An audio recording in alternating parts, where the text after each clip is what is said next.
Nirenberg and Matthaei set up an experiment to determine whether specific nucleotide-based sequences code for specific proteins. They did so by using a mononucleotide repeating base sequence linked together in the form of mRNA. For the experiment, they set up 20 test tubes, with each test tube containing one of the 20 radiolabeled amino acids, as well as the materials and enzymes necessary for translating amino acids into proteins.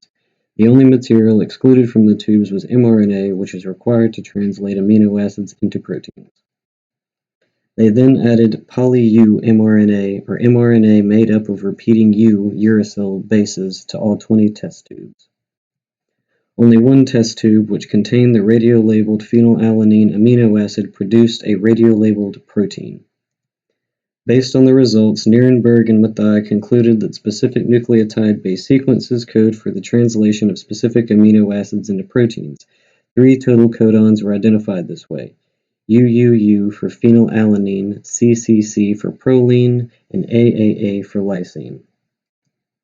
In 1964, Nirenberg and Letter designed a binding assay experiment to match codons to their amino acids, further narrowing down the mechanism of gene transcription.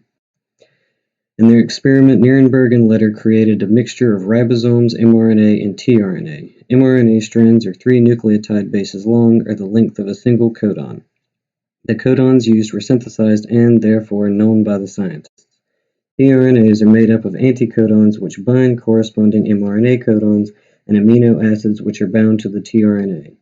The amino acid of a single tRNA corresponds with the codon which binds the anticodon of that tRNA molecule, so the tRNA molecule should only bind an mRNA codon which codes for the amino acid present on that specific tRNA. Ribosomes bind the single mRNA codon to the anticodon of the tRNA. tRNA anticodons were expected to bind only those mRNA codons which corresponded with the amino acid bound to the tRNA.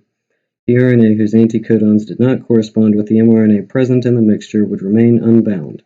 In order to narrow down which codon corresponded with which amino acid, the mRNA codon was added to each mixture. The mixture was then filtered through a nitrocellulose filter. tRNA molecules and their corresponding amino acids that were bound to mRNA would be caught in the filter, while unbound tRNA would flow through. Nirenberg and Letter were then able to determine which codons coded for which amino acids by isolating the tRNA caught in the filter.